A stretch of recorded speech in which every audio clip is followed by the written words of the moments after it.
আমাদের রাহবার বাইদেশ্বর বলেন, পৃথিবীতে সব দোয়া করার জন্য আমল করার পরে বলতে হয় আল্লাহ তুমি দয়া করে কবুল করো, এটা বলতে হয়, হয় না? আমল, নামাজ, রোজা, হজ, যাকাত করার পরে বলতে হয় বিনয়ের সাথে আল্লাহ মেহেরবানি করে কবুল করো।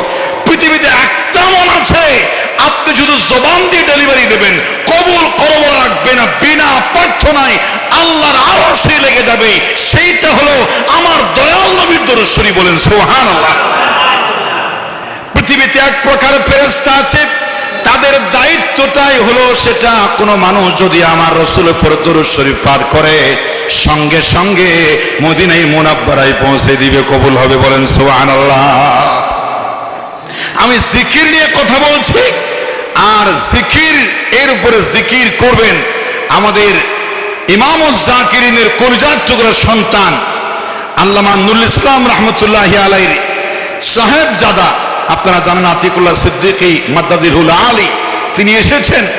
আমি সংক্ষিপ্ত সময়ের ভিতরে একেবারে সংসদ বাজের অধিবেশনের মতো কয়েক মিনিটের ভিতরে, এরপরে আছেন 2 নম্বর জিকির হলো জিকিরে লিসানি, জিহবার জিকির, যেটা আমরা সময় পড়ি।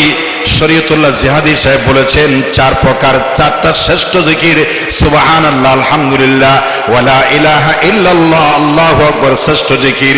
এর চাইতেও বড় জিকির আরো বেশি, সমাজ তাইতে সেরা, লা ইলাহা ইল্লাল্লাহু মুহাম্মাদুর রাসূলুল্লাহ। সবাই বলেন সাল্লাল্লাহু আলাইহি সাল্লাম। আমাদের গরম লাগছে, তার চাইতে বেশি আমার গরম লাগবে, যেহেতু আমি উচ্চ আওয়াজে একের পর এক কথা বলছি। কেন জানি মনে হচ্ছে আমার, আপনাদেরটা আমি বলতে পারবো না, কেন জানি মনে হচ্ছে এই প্রচন্ড গরমের পরেও বাইদেশ্বর মকবুল দরবারের কারণে এত বেশি গরমের তীব্রতা দেখতে পাচ্ছি না। আপনাদের কপালে ঘাম নাই, আপনাদের শরীরে ঘামের চিহ্ন নাই, কেন জানি মনে হচ্ছে জান্নাতি পরিবেশে বসে আছি। সুবহানাল্লাহ। বাইদেশ্বর মকবুল দরবার।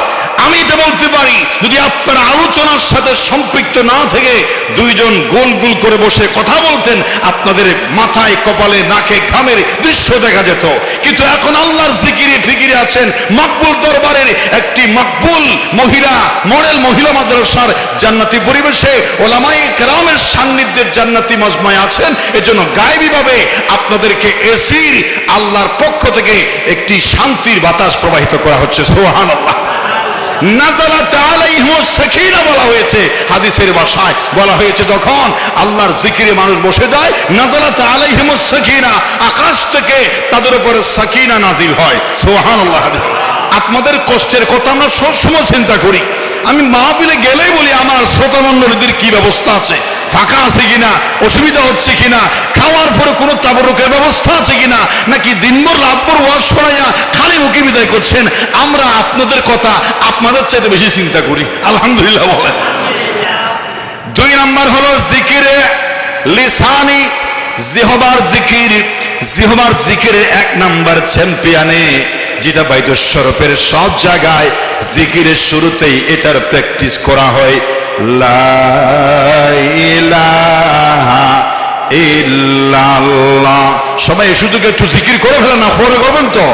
লা ইলাহা ইল্লাল্লাহ, লা ইলাহা ইল্লাল্লাহ, লা ইলাহা ইল্লাল্লাহ। 2 নম্বর জিকির কি বলছিলাম? জিকিরে লিসানি, জিহবার জিকির।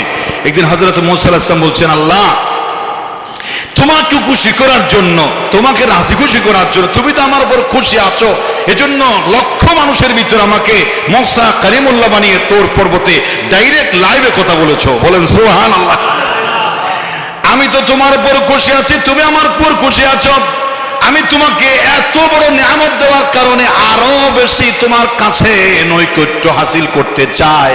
এমন একটা টিপস আমাকে দেন, এমন একটা কালিমা দেন যেটা আমি সকাল সন্ধ্যা পড়লে আপনি আরো বেশি আমার উপরে আরো বেশি খুশি হবেন, আরো বেশি খুশি হবেন। এর পূর্বে আর কাউকে এই কালিমাটা বলেন নাই, শুধু আমার জন্য, আমি যেহেতু বিশেষ পয়গম্বর এজন্য আমার জন্য বিশেষ একটা কালিমা বলেন, যেটা বললে আপনার আরো হৃদয় বেশি খুশি হয়ে যাবে।